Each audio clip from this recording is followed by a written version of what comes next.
Timeline, 5000 ans d'histoire, Richard Fremder. Pourquoi ça peut être dangereux ? Vous disiez tout à l'heure, ça peut être dangereux. Alors, bonne question. Il y a des points qui peuvent provoquer des malaises.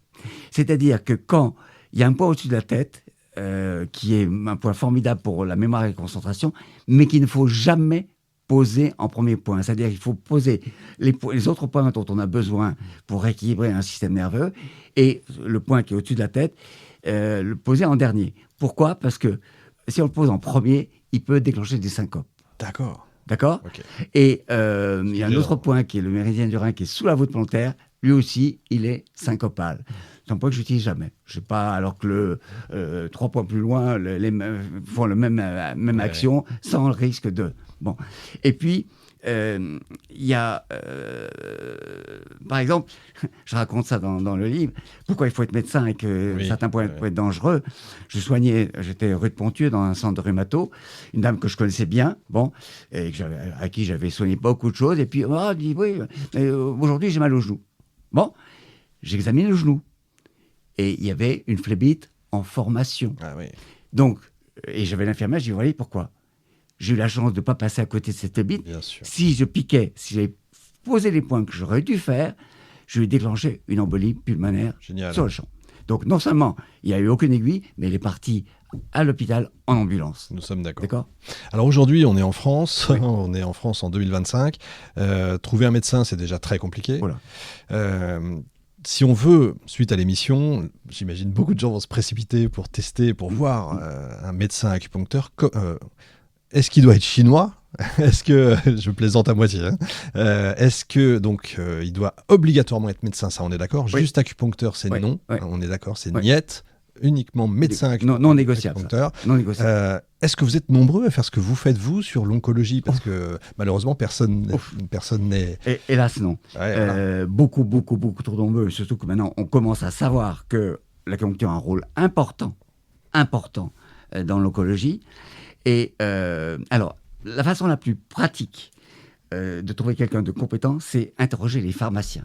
Les pharmaciens ont un réseau. Ils ont un bon pédiatre, un bon kiné, un bon, etc. etc.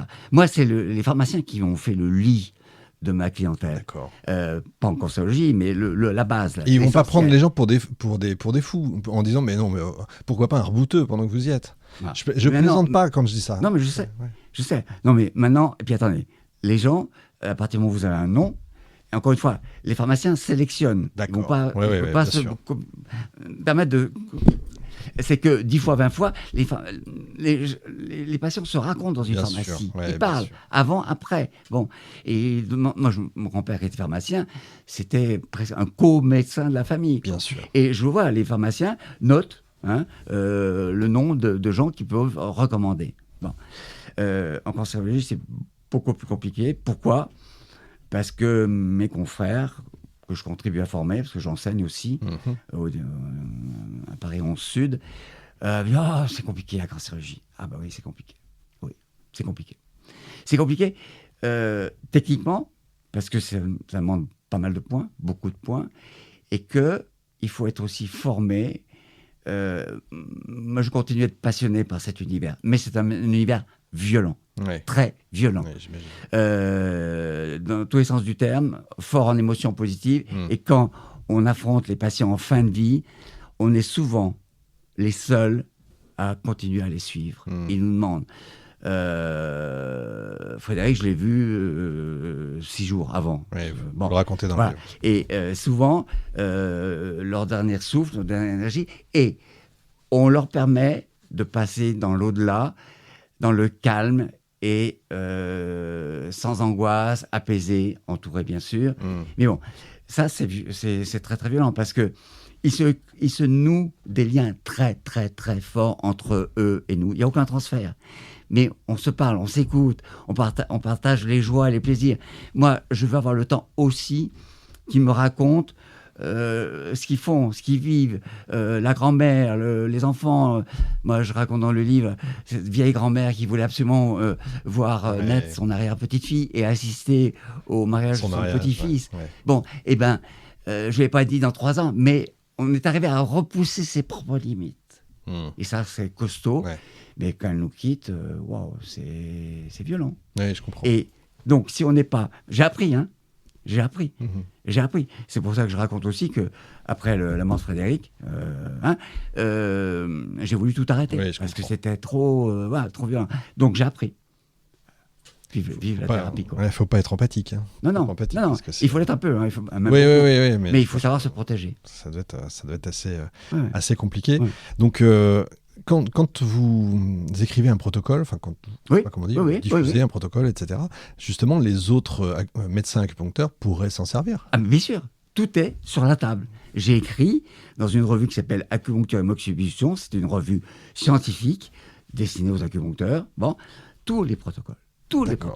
point par point, ils sont écrits. Et il n'y a plus qu'à les lire et à les appliquer. D'accord. Donc, pour trouver un bon Et médecin Et acupuncteur... j'actualise, parce que je fais aussi des progrès. Ouais. Les cancérologues me poussent dans mes retranchements. Bah, ils ont raison. Ils ont raison, évidemment. Ouais. Et c'est pour ça que je ne suis pas prêt d'arrêter. Et puis j'ai des relations de plus en plus intenses avec les meilleurs d'entre eux. Mhm. Mais tout ça, je l'ai publié. Ils sont publiés. D'accord. Ils sont sur la table. Ils sont pas au coffre. Ouais, Non, mais j'imagine, bien sûr, évidemment. Cette acupuncture, donc, je répète, il n'y a pas de magie, etc. Non. Qu'est-ce qu'elle soigne le mieux et qu'est-ce qu'elle ne peut pas soigner? Bonne question. Qu'est-ce qu'elle soigne le mieux? La rhumato, c'est extraordinaire. C'est-à-dire arthrose, entorse, tendinite. Je dis souvent en plaisantant, on serait 100 000 acupuncteurs en France, les rhumatologues seraient au chômage. Joke. Je respecte mais ça ne veut pas dire qu'on a une action supérieure ou égale aux anti-inflammatoires les plus puissants. Ouais. Sans aucun effet délétère. C'est-à-dire pas l'estomac, etc. Absolument. Quand ça sort de notre champ thérapeutique, ça veut dire que l'articulation en question est en miettes et que là, il faut un acte chirurgical. Mais vraiment, une entorse, un lumbago, torticolis, périarthrite, etc. C'est étonnant, mais étonnant. L'autre domaine, c'est ce qui m'a amené à faire connaître l'acupuncture, c'est tout ce qui est neurovégétatif, c'est-à-dire de la petite angoisse en passant par la grosse dépression, le burn-out, et puis tout ce qui est psychosomatique, c'est-à-dire asthme, tout ce qui est gastrodigestif, colite, etc. Là aussi, on est très puissant. Et ce qui est intéressant, que je veux souligner, c'est qu'on a une action de terrain. Non seulement on soigne le symptôme, mais on fait disparaître le terrain. Alors, les jamais et toujours, ça n'existe pas. On revoit ces patients tous les 6 mois, tous les ans, en fonction de leur vécu, en fonction des bons ou des mauvaises choses qu'ils ont vécues. Mais une fois. Oui, c'est ça. Et il faut savoir aussi que chaque séance est inscrite en nous comme sur un disque dur. Il y a une mémoire du corps qui est incroyable. Les patients que je n'ai pas vus pour des raisons X ou Y depuis 1 an, 2 ans, 3 ans, on se revoit, boum. Alors bon, une conversation qui reprend. Et ce qui est intéressant, c'est que souvent, ce qui a un peu lâché est rattrapé. En une séance, les points mettent ce que j'appelle bouchée double et rattrapent ce qui a lâché. Et là, les gens disent « Ah, j'avais oublié que ça marchait aussi bien. Ouais, » Voilà. Ça, c'est toujours très... Et qu'est-ce que ça ne soigne pas? Alors, pourquoi ça ne soigne pas un cancer? C'est pas dans notre champ thérapeutique du tout. Parce qu'on n'a pas de points qui ont une action comme les chimiothérapies qui vont détruire les cellules cancéreuses. Non. Mais on va contribuer, je dis bien contribuer, à éviter que ça revienne. C'est-à-dire que il y a un cancer, il arrive parce qu'un jour, la porte est ouverte, alors qu'elle aurait dû être fermée, et il y aurait dû y avoir des gendarmes, il n'y en a plus. D'accord? Donc, la cellule cancéreuse, mais comme un virus, c'est un voyou qui est rentré et qui a proliféré, etc. Plus on augmente l'immunité, donc les gendarmes, plus on augmente les chances de non-rechute. D'accord. C'est pour ça que les patients, à leur demande, je les vois moi tous les 3 mois, pour stimuler leur immunité, pour rééquilibrer les émotions, pour régler ça ou ça qui a pu se dérégler pendant 3 mois. Okay. Et à leur demande, et moi, ça me permet aussi, à ma façon, mais les cancérologues, évidemment, continuent à les suivre selon des protocoles très précis. Bien sûr. Mais ça, voilà. Mais on évite les somnifères, on évite bien sûr. Les aléas de la vie. Très bien. Qu'est-ce que ça soignera pas non. Autre chose, pardon. Ouais. Il y a un domaine qui nous échappe complètement, c'est la phlébologie. Tout ce qui est insuffisance veineuse, c'est pas du tout D'accord. notre domaine. Autre chose, tout ce qui est endocrinologie, c'est-à-dire on prétend pas soigner un diabète, on ne soigne pas une hyperhypothyroïdie, etc. D'accord. Les addictions, par exemple, Alors, le tabac. Oui. Moi, je m'en occupe pas parce que Vous pouvez pas tout faire. Mais oui, j'ai des confrères qui font ça. Alcool, tabac, drogue, je sais pas trop. Aux États-Unis, ils le font, mais je crois qu'en milieu hospitalier, tous les jours, enfin, je ne connais pas les avancées thérapeutiques. Mais les addictions, oui. Ouais. Oui, avec ou sans psychothérapie. D'accord, parce que, que là, on travaille sur le terrain. Oui, Ouais, oui. encore une fois. Il faut aussi qu'il y ait 2, 3, 4 doigts de volonté quand même. Hein. Ouais. D'accord. Beaucoup me demandent si ça fait mal, moi, parce que Alors, quand j'en parle, oui, il y a des aiguilles qui font un peu plus mal que d'autres sur les doigts, par exemple, Oui. mais normalement, ça va pas très loin. Hein. Moi, les miennes, elles sont très très fines. Hein. C'est en plus, Ah, parce qu'il y a des aiguilles différentes selon les oui. personnes. D'accord. Et puis selon la qualité. Moi, les miennes, c'est bon, c'est un axe. J'aurais dû en apporter. J'en ai pas là. Ah ouais, à la radio, ça passe pas bien. Oui. Ça vous inquiétez pas. Et puis la pointe est travaillée machine et la pointe est conique comme un javelot. Donc la poncture, il faut avoir la main légère. La prétention de penser que je l'ai. Et un patient craintif, je commence toujours par des points qui font pas mal. Simple, ouais. Je ne vais pas attaquer par le bout des doigts parce que ce moment-là, Ouais. Et j'ai récemment eu une amie qui était phobique des aiguilles et la rare fois où j'avais pu la piquer pour les problèmes d'insomnie, ça avait marché. Hein.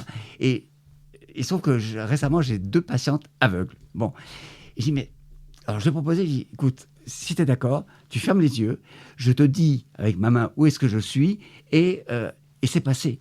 Et c'est comme ça qu'elle est arrivée à vaincre sa phobie et sur lequel j'ai réglé un problème elle était bloquée à cause de cette phobie. Quand je respecte, mais bon. Oui, bien sûr. Ouais, c'est amusant, ça. Ouais. C'est assez mais étonnant. bon, alors j'explique toujours aussi que la première séance, évidemment, je fais très très attention, la suite après. Mais je dis toujours aux patients, quand vous allez voir le bien que ça va vous faire, ces aiguilles vont devenir vos amis, d'accord ?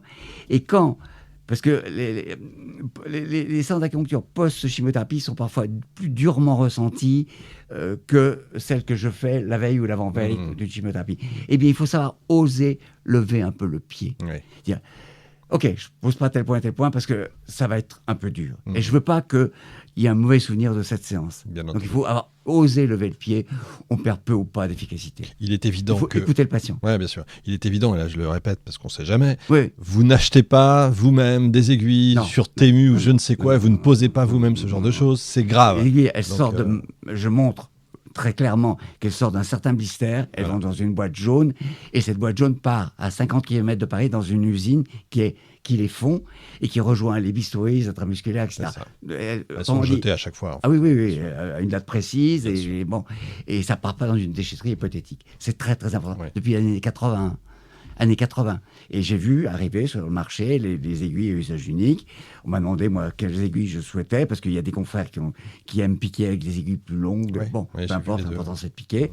Et 80, entre parenthèses, c'était l'avènement du sida Ouais, bien sûr. et de l'hépatite C. Bien sûr. Et ceux qui voulaient nous flinguer, ils étaient nombreux. Ouais. Et attention, l'acupuncture va vous transmettre C'est un le vecteur, sida ouais. et l'hépatite Ouais, C. c'est ça. Donc, voilà. Donc le conseil de l'ordre, moi, j'ai pas hésité. Mon stérilisateur est parti aux encombrants. J'ai acheté ces aiguilles et je montrais clairement, on exagérait le geste, les aiguilles sortaient pas de ma poche et partaient dans cette boîte. Bien entendu. Ouais. Donc, tout ça, Donc, c'est nickel. Tout ça, c'est pour à la fois Hyper rassurer, important. bien sûr, Hyper et important. expliquer. Timeline 5000 ans d'histoire, Richard Fremder.